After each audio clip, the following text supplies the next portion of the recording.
جب تک آپ کوئی سزا متعین نہیں کریں گے، کسی کو سزا نہیں دیں گے تو آپ کے فیصلے کے اوپر عمل درآمد نہیں کریں گے۔ حقیقی نمائندوں کو اگر جب تک آپ آگے نہیں آنے دیں گے، اس ملک کو مسائل وہ حل نہیں کر سکتے۔ جس ملک میں قانون اور انصاف کے راستے میں کوئی رکاوٹ نہ ہو، قانون سب سے بالا تر ہو، کہ کوئی میرا بھی نام لے کر آ کر کہے آپ کو کہ جناب یہ جلسہ کینسل ہو گیا ہے تو آپ نے نہیں ماننا، جب لوگ اکٹھے ہونے شروع ہو جائیں گے، ان کٹ پتلیوں کو ایک دن لگے گا ختم ہونے میں۔ انہوں نے بھی وہی بغیرتی والے اصول اپنا لیے ہیں جو یہ پکے کے ڈاکو کر رہے ہیں۔ آتے رہے، عدالت نہ کھلی، جلسہ کینسل ہو گیا، پھر آپ نے درخواست دوسرے دن جا کے لگائی، آج اس کی پہلی سماعت ہوئی۔ آپ نے یاد نہیں کروایا کہ یہ عدالت رات کو 12 بجے کھلا کرتی تھی، ایک زمانہ ہوا کرتا تھا، انصاف بڑا جلدی ملتا کرتا، آج کل تو 10 دن بعد آپ کی درخواست جو ہے وہ لگائی جاتی ہے۔ بھائی شکر کرو کہ دن کی روشنی میں انصاف مل جائے، رات کی آپ باتیں کرتے ہیں، رات گئی بات گئی ہو گئی، دن میں اگر انصاف ملنا شروع ہو جائے تو یہاں خرابیاں 99% کم ہو جائیں، انصاف کے راستے میں رکاوٹیں ختم ہو جائیں۔ جس ملک میں قانون اور انصاف کے راستے میں کوئی رکاوٹ نہ ہو، قانون سب سے بالا تر ہو اور رول آف لا ہو، قانون سب کے لیے یکساں ہو اور انصاف سب کے لیے یکساں ہو، تو وہ معاشرے ترقی کرتے ہیں۔ جس معاشرے میں قانون چند لوگوں کے ہاتھوں میں کھلونا بن جائے اور انصاف چند لوگوں کے، مخصوص لوگوں کے مفادات کا تحفظ کرنے لگ جائے، تو پھر میرا خیال ہے نہ معاشرے ترقی کرتے ہیں نہ قومیں ترقی کرتے ہیں، اور ملک کی جو صورتحال ہے وہ ہم سب آپ کے سامنے دیکھتے ہیں۔ انہوں نے اس کو امپلائڈ کانسینٹ میں کہہ دوں گا، انہوں نے اس کے بارے میں سنجیدگی کے ساتھ غور و خوض کیا، انہوں نے کہا اس کے بارے میں ہم ضرور فیصلہ کریں گے، اور وہ 10 تاریخ تک دی۔ انہوں نے کہا پہلے آپ جلسے سے فارغ ہو جائیں پھر سزا کی طرف آئیں گے، دیکھتے ہیں کہ اس دفعہ کی کیا کارروائی ہوتی ہے۔ اس تو چیف صاحب کا ظاہر ہے کنٹیمپٹ اینڈ کنٹیمنر کے درمیان کا معاملہ ہے، عدالت اگر یہ سمجھتی ہے تو ٹھیک ہے چھوڑ دیں، لیکن میں نے عدالت کو پچھلی دفعہ ایک بتایا تھا کہ صدیقی جب جج تھے، انہوں نے ایک CTA کے ایک امپلائی کو، حالانکہ وہ غلط طریقے سے بھیجا گیا، اس کو 1 دن کے لیے جیل بھیج دیا، تو ہوا یہ تھا کہ اس کے بعد جب کوئی فیصلہ آتا تھا CTA کے خلاف یا کسی کے خلاف بھی، تو وہ پہلے امپلیمنٹیشن کا آرڈر لے کے بیٹھے ہوتے تھے۔ میں نے جج صاحب کو کہا کہ یہاں اتنی کنٹیمپٹس ہوئی ہیں، اتنی ڈس اوبیڈینس ہے آپ کے آرڈرس کی، اگر جب تک آپ کوئی سزا متعین نہیں کریں گے، کسی کو سزا نہیں دیں گے تو آپ کے فیصلے کے اوپر عمل درآمد نہیں کریں گے۔ دیکھتے ہیں، لیٹ اس ویٹ، اس طرح تیار ہیں، آپ کو نظر آئیں گے انشاءاللہ، اس سے زیادہ پھر کوئی بہتر صبح 6 بجے اڈیالہ جیل تو نہیں پہنچ جائے گا؟ کوئی نہیں، کوئی جائے بھی تو خان صاحب کا حکم آ چکا ہے کہ کوئی میرا بھی نام لے کر آ کر کہے آپ کو کہ جناب یہ جلسہ کینسل ہو گیا ہے تو آپ نے نہیں ماننا، یہ ہم نے پیغام قوم کو، پبلک کو، لوگوں کو دے دیا ہے۔ نہیں، ایسا کوئی بات نہیں ہے، انشاءاللہ تعالیٰ جلسہ ہوگا، بھرپور جلسہ ہوگا، سواز سے بھی بڑا جلسہ ہوگا، اور آپ دیکھیں گے انشاءاللہ۔ دیکھیں ہمیں تو یہ پتہ ہے کہ انہوں نے پھر کینسلیشن کی طرف جانا ہے، شاید اگر یہ جائیں یا نہ جائیں، دونوں صورتوں میں ہم نے جلسہ کرنا ہے۔ ہمیں ان کی نیتوں پہ ابھی بھی شک ہے، شک نہیں یقین ہے کہ ان کی بدنیتی ہے، اور یہ کٹ پتلی جو بیٹھے ہوئے ہیں یہاں، سو کارڈ حکمران، فارم 47 کے پیداوار، ان لوگوں سے تو کوئی اچھائی کی توقع نہیں ہے، اور یہ جو کرپٹ بیوروکریسی ہے یہ تو ان کی غلام بنی ہوئی ہے، انہوں نے تو اپنے آپ کو انڈیپینڈنس ختم کر دی ہے، تو لہٰذا یہ کچھ بھی کر سکتے ہیں، مگر ہمیں عوام سے امیدیں اور توقع ہے، اور ہمارے ورکرز سے ہمیں امیدیں اور توقع ہے، انشاءاللہ ہم نکلیں گے۔ کیا ہوگا؟ شیلنگ ہوگی، گرفتاریاں ہوں گی، مار کٹائی ہوگی، جو دل کرے کریں، جلسہ بھی ہوگا، اور جس جگہ پہ یہ چاہیں گے نا، جس جگہ پہ روکیں گے وہاں سب سے بڑا دھرنا ہوگا، وہاں پروگرام ہوں گے، وہیں اسی جگہ پہ پروگرام ہوگا انشاءاللہ تعالیٰ۔ پاکستان میں سے سب سے زیادہ لوگ پہلی دفعہ بھی آئے ہوئے تھے، ابھی بھی آئیں گے۔ دیکھیں آپ کو بتائیں نا، انہوں نے کہا تھا کہ اس کے بارے میں فریش ریٹ پٹیشن فائل کریں، جب فریش ریٹ پٹیشن فائل کرتے تو جسٹس میاں گل احسن اورنگزیب صاحب نے اس کو ڈسپوز آف کر دیا، لیکن اب ہم بات چیت کر رہے ہیں کہ ہمیں کوئی مناسب جگہ دے دیں، نہیں دیں گے تو پھر ہم روڈ پہ کریں گے۔ وجہ یہ ہے کہ ہم 85% عوام کے حقیقی نمائندے ہیں، پبلک ہمارے ساتھ کھڑی ہوئی ہے، اور وہ اپنے حقوق کے حصول کے لیے جب لوگ اکٹھے ہونے شروع ہو جائیں گے، ان کٹ پتلیوں کو 1 دن لگے گا ختم ہونے میں، تو وہ یہ نہیں چاہتے کہ لوگ اور پبلک اپنے حقوق کے لیے اٹھ کھڑے ہوں۔ بنگلہ دیش کی مثال آپ کے سامنے ہے، جس دن ثوابی کا جلسہ ہوا اس کے 2 دن بعد بنگلہ دیش والا معاملہ آ گیا، تو آپ کے سامنے ہے یہ ڈرتے ہیں، اور اس ڈر اور خوف کی وجہ سے لوگوں کے اندر ایک مصنوعی قسم کا خوف پیدا کیا ہوا ہے، اس کے علاوہ ان کے پاس کوئی نہ اخلاقی جواز ہے نہ آئینی جواز ہے بیٹھنے کا۔ دیکھیں اس سے پہلے یہ ہوتا تھا کہ کچے کے ڈاکو میں غیرت ہوتی تھی، وہ کہتے تھے کہ ہم ڈاکہ ڈال رہے ہیں تو وہ غیرت مند ہو کے منہ چھپاتے تھے، جنگلوں میں پھرتے تھے۔ جب انہوں نے یہ کرتوت دیکھے پکے کے ڈاکو کے کہ یہ سب کے سامنے ڈاکہ ڈالتے ہیں اور دھمال مارتے ہیں، اور اس کے اوپر پھر जश्न मनाते हैं, तो वो भी बगैरत हो गए। उन्होंने भी वही बगैरती वाले उसूल अपना लिए हैं जो ये पक्के के डाकू कर रहे हैं, और इनसे वो सबक सीख के वही हरकतें कर रहे हैं जो वो कर रहे हैं। और आजकल आप देख लें, इनके दरमियान उनके दरमियान कोई फ़र्क नहीं, हरकतें भी, अंदाज भी, तरीक़ा वारदात भी। ये पक्के के डाकू या कच्चे के डाकू, ये कुछ देखें, इनके प्रोटेक्टर्स पुलिस में बैठे हुए हैं। नंबर 1, आपको देखा है कि ये कच्चे के डाकू यहाँ पंजाब में भी हैं और ये सिंध में भी हैं।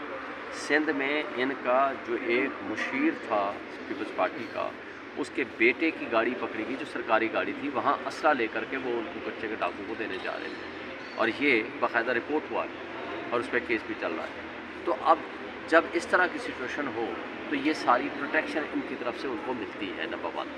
नंबर 2, जब आप बेरोज़गारी करेंगे, जब आप जमहूरियत के शब मारेंगे, जब आप लोगों को रोटी पैसा कुछ भी नहीं देंगे, जब आप नौजवान ज़लील व रुस्वा होंगे, जब आप लोगों को उठवाएंगे, लोगों को बंद करेंगे, तो फिर उसके नतीजे में रिएक्शन पैदा होता है, और उस रिएक्शन के नतीजे में इस तरह के गैंग्स बनते हैं। अच्छा, आप ये कहना चाह रहे हैं जो कच्चे के डाकू हैं, इनके पीछे पीपल्स पार्टी का असर रसूख है? दोनों, पीपल्स पार्टी, PMLN और पुलिस, ये तीनों मिल के उनको सपोर्ट करते हैं। और दूसरा, उससे पहले भी जो कुछ आप कर रहे हैं उसकी ज़रूरत नहीं है। तो आप इस तरह करें कि मोहसिन नकवी साहब को मैं गुजारिश करता हूँ कि SHO बना के इसको बलूचिस्तान में भेज दिया जाए।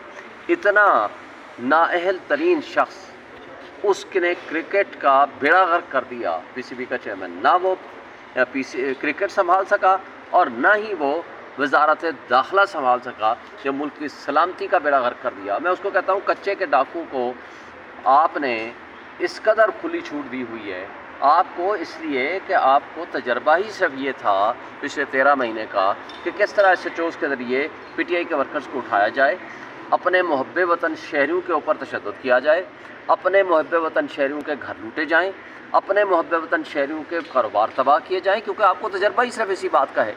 और इस जैसे कठपुतली को, जो इस्टेब्लिशमेंट का एक टाउट है, उसको उठा करके बिठा दिया यहाँ वजारत दाखिला में, और उस जैसे बंदे को बिठा दिया क्रिकेट के मामलात में हल करने के लिए। देखें, आपको संजीदगी के साथ बलूचिस्तान के इशू को सेटल करना पड़ेगा। ये एक बड़ा कॉम्प्लिकेटेड इशू है। वहाँ के मासूम लोग यहाँ आते हैं, कहते हैं कि जी मिसिंग पर्सन का मामला है, हमारे लोग जो है वो ट्रेस किए जाएँ, वो कहाँ हैं। अगर किसी ने जुर्म किया उसको अदालत में पेश किया जाए, इसमें क्या ख़राबी है, इस मुतालबे में क्या गलती है। आप ये मत देखें कि कौन कह रहा है, मुतालबा जो बंदा कह रहा है उस बात में अगर गलत है तो आप कहें जी ये बात गलत है, अगर वो बात दुरुस्त है तो उनकी बात सुने। आप 2 बंदे रीज़नेबल चले जाएं, उनकी बात सुने, बजाय इस बात के कि आपने शदीद सर्दी में उनके ऊपर पानी फेंका, उनको उठा करके जेलों में बंद कर दिया। क्या मैसेज दिया आपने? कई दिन वो बैठे रहे, कोई बात करने नहीं आया। फिर आपने वहाँ गवादर में जितना बड़ा उन्होंने धरना दिया और बैठे रहे, आपने सीधी उनके ऊपर गोलियाँ चलाई। ये तर्ज़ अमल आपको नुकसान दे रहा है। फिर आपने पोलिटिकल एक्टिविटी आपने रोक दी है। आपने देख लिया है बलूचिस्तान में जो सूरत हाल है। हमारा जो MNA का कैंडिडेट था सलार काका, उसने 32,000 साढ़े 32,000 वोट लेके फर्स्ट पोजीशन था।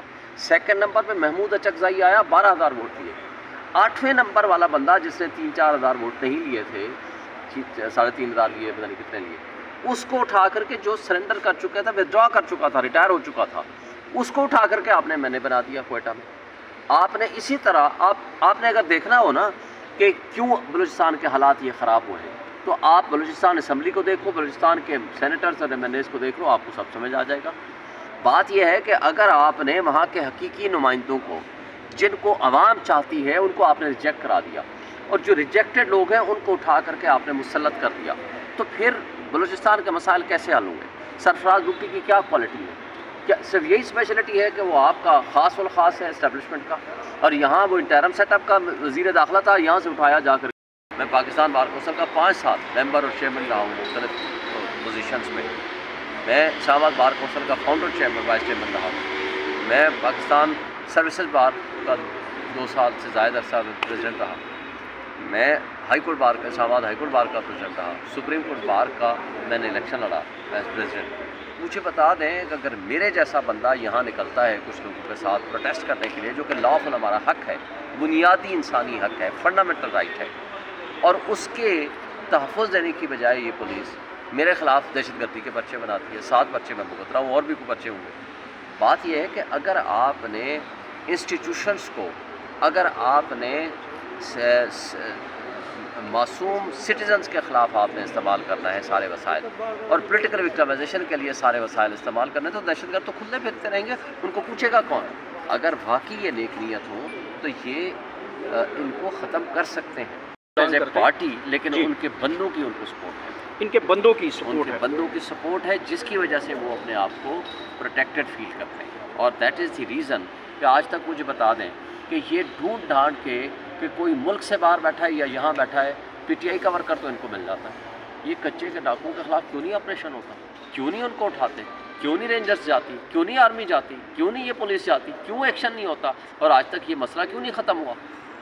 मतलब है कि इनकी नीयत नहीं है ख़त्म करने की। अगर ख़त्म करना चाहे तो ये बड़ा मामूली सा मामला, आज खड़ने के सब लिए कुछ स्टेट है। के पास जब पूरी स्टेट इस बात पे लगी होगी कि शुएब शाहीन सबसे बड़ा दहशतगर्द है इस मुल्क का, मुझे बता दें कि पूरी रियासती मशीनरी इस बात पे लगी होगी कि पीटीआई के वर्कर्स को दहशतगर्द बनाना है, किसी को डिजिटल दहशतगर्द बनाना है, किसी को दूसरा दहशतगर्द बनाना है।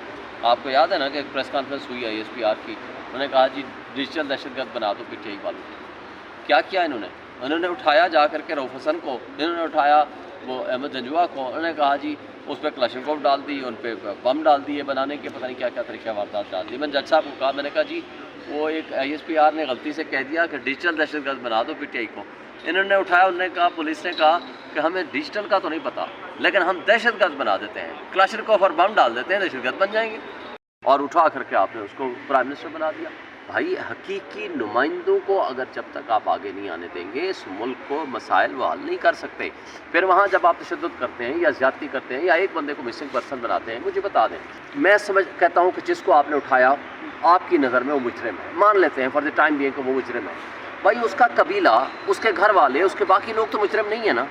जब वो मुतालबा करते हैं कि हमारे बंदे को पेश करो किसी अदालत में, आपके पास बेस्ट अपॉर्चुनिटी है कि आप उसको एविडेंस के साथ ले करके पेश करो कोर्ट ऑफ लॉ में और उसको साबित करो कि ये मुजरिम है।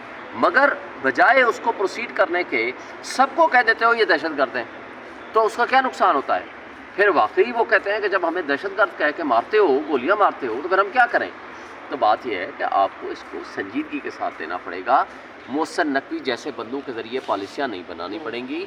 आपको संजीदा तरीके से इन मसाइल का हल सोचना पड़ेगा। जो वहाँ के हकीकी नुमाइंदे हैं उनको इंगेज करना पड़ेगा, आवाम को इंगेज करना पड़ेगा, माशी बेहतरी की तरफ लेके जाना पड़ेगा, वरना ये और ज़्यादा बिगड़ेगा ये मामला। आप बिगाड़ की तरफ ले जाने की बजाय इसको सुधार की तरफ लेके जाएं।